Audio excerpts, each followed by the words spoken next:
everyone, it's Madam Berry. Welcome back to another vlog. It is no longer December. It is January 3rd, 2022. Happy New Year. I am wearing the tacky Christmas sweater that came a few days too late to wear on Christmas, so I'm wearing it now out of spite. And here's a snapshot of how I spent my New Year's. I'm a little late doing it this year, but I've printed out my 2022 planner. I use the Passion Planner. I like how much space it gives you for not just like daily tasks, but also a weekly overview, and then just an ample amount of space for anything. I love the space of infinite possibility that they put on the weekly pages. But in addition to printing out my planner, I have also printed out these weekly chore, monthly task, and miscellaneous task stickers that I made a couple of years ago. I will put a link to these in the description. They fit perfectly within the A5 Passion Planner on the weekly spreads. You do, however, have to score them yourself with a ruler and an X-Acto knife or a blade of some kind. Because I packed them in very closely, so I don't think they work in a Cricut or a silhouette cutter. Speaking of which, I got one of those for Christmas. It's supposed to be arriving today, so I'll unbox that later when it arrives.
Your roll.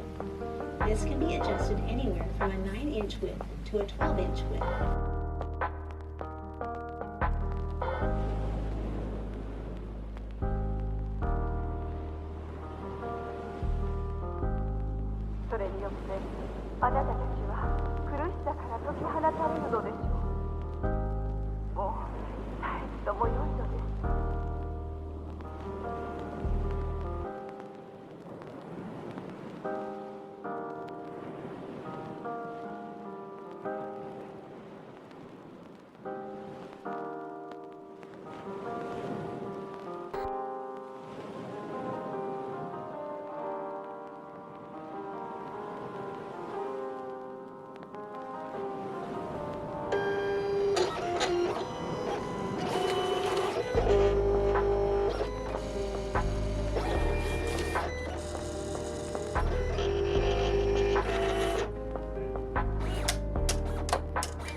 Okay, well, this cut was a fail. It wasn't like cutting all the way through, so I changed the cut settings and I made some test cuts. I think I cut one too close to the calibration mark, like on the calibration mark. It was doing alright before I cut too close to the calibration marks, but then I tried to cut again with deeper settings and I think the calibration was off. So I'm going to try again with a different sheet of paper.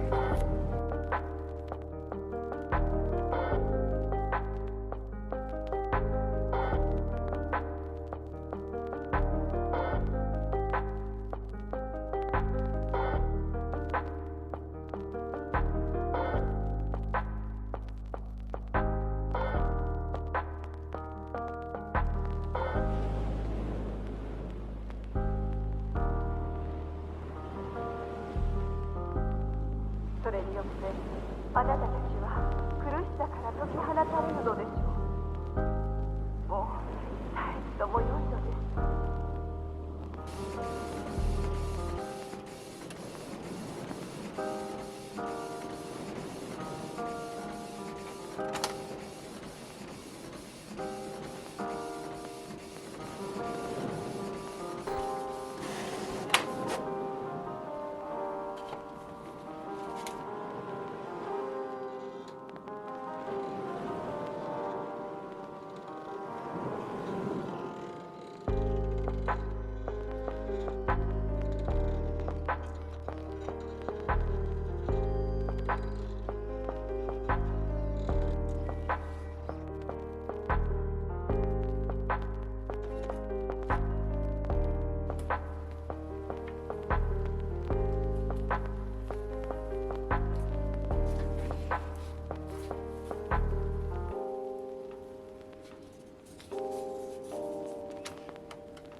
This painting is off to its new owner now. Thank you so much, B, for purchasing this. I hope you love her.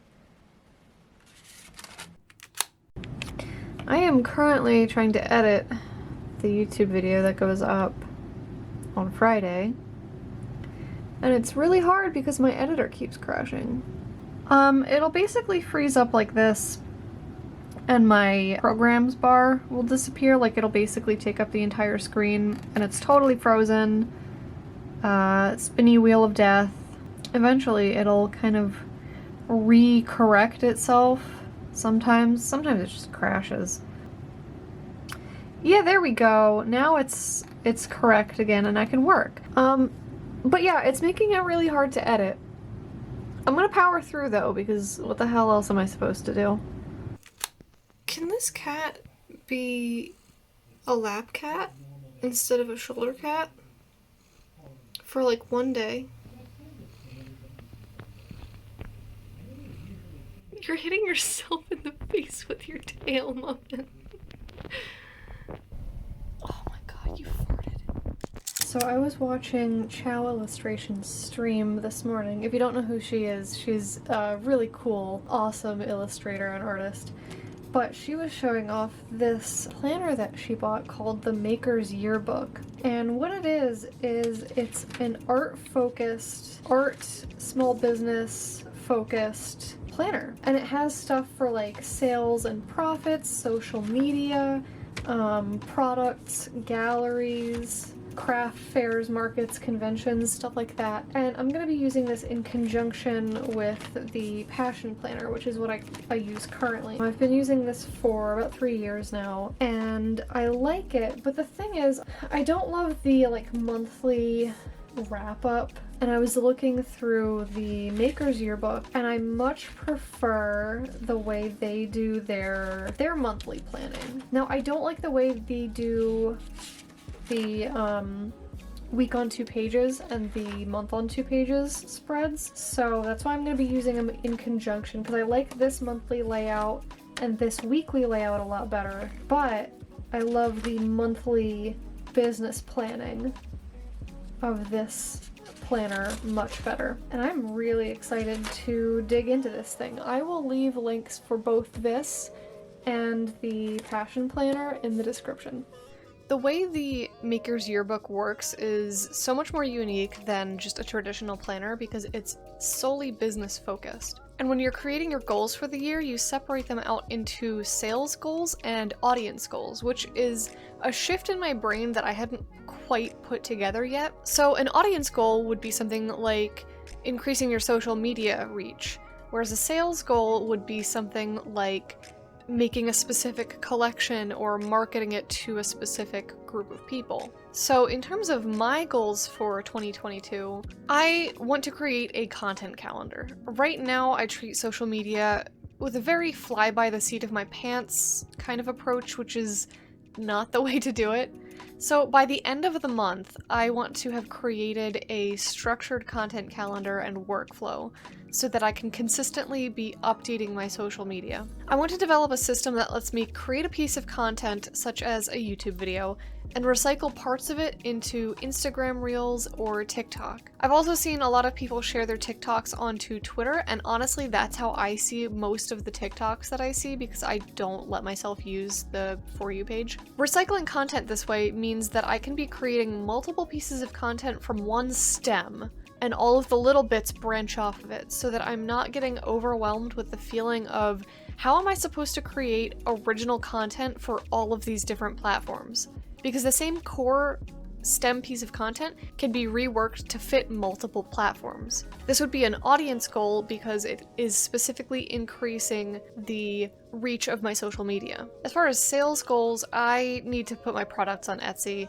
I've been avoiding Etsy for the longest time and just hosting my store on my own website because I don't like Etsy's fees or policies. I think the pressure to offer free shipping above a certain sales price is really detrimental to small businesses, especially those who ship overseas.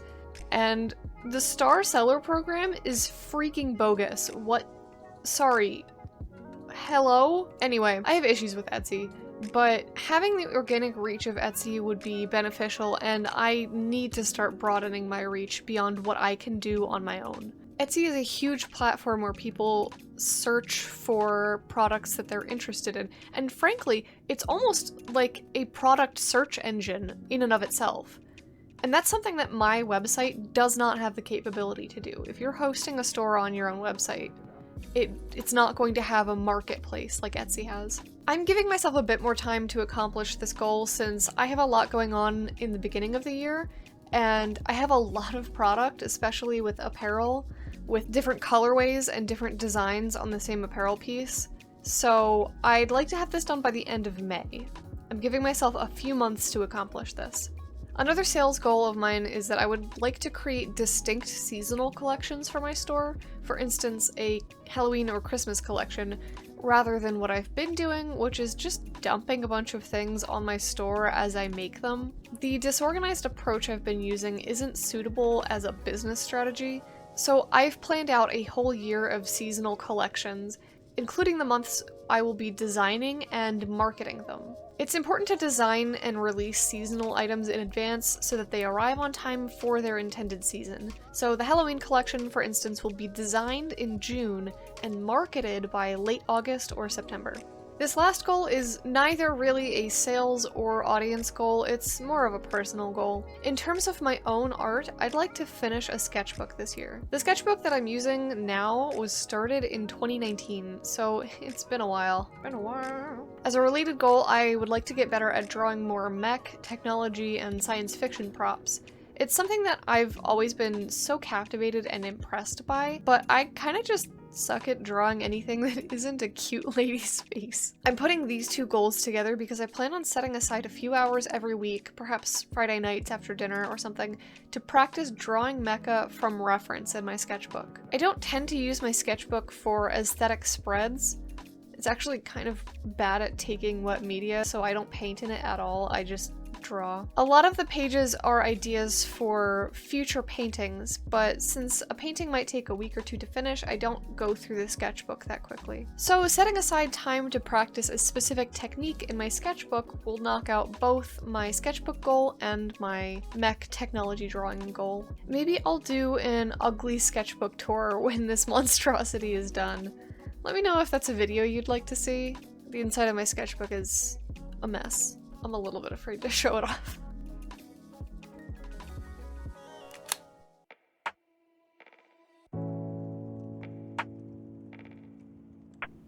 Here I'm working on the reference sheet for my set of enamel pins. Reference sheets give the manufacturer an outline of what materials and colors they're using, as well as what size each pin is, and any other special options such as glow-in-the-dark or glitter or stained glass style pins, etc. This is also going to be an asset on my Indiegogo page so that backers can get an overview of what all of the pins look like together all at once.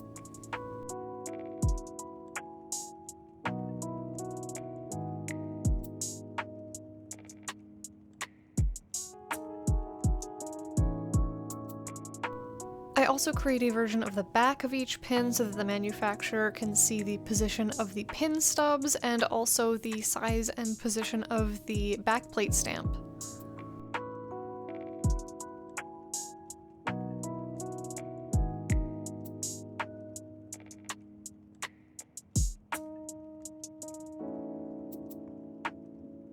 Just put together a little animation to go on social media to promo the upcoming pin crowdfunding.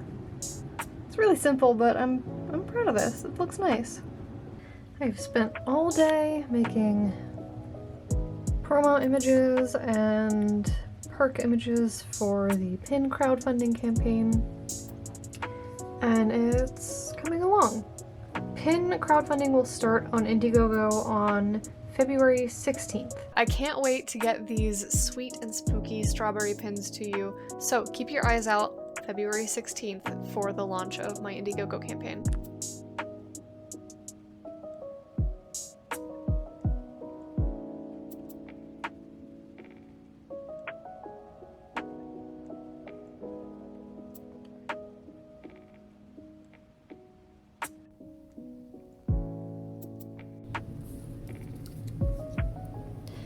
Dude, fortune cookies are sponsored by crypto exchanges now? Thanks, I hate it.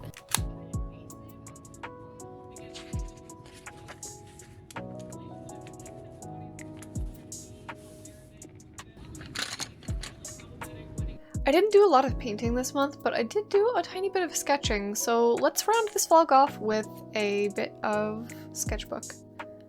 I didn't get to work on a ton of traditional art this month. I was pretty busy with prepping the upcoming crowdfunding campaign for my enamel pins. I'm hoping to work on more traditional art in February and March, but on February 2nd I have a minor operation and I expect to be in too much pain to do a whole lot. Last time I came back after a week and a half of recovery and tried to stream, and that didn't go well. My Twitch streams are normally a bit unhinged, but this one was interesting. Draw an abstraction of my brain space? Here you go. Here's an abstraction of my brain space. I'm filming this outro sitting at my desk because it's easier than holding the camera up and tiring my arm out and then having to transfer the clips off of the SD card onto my computer, etc. But thank you so much for watching this vlog. I hope you enjoyed it. I hope your January has gone well, and here's to 2022. If you missed my last vlog, you can watch it right here. Until next time, take care.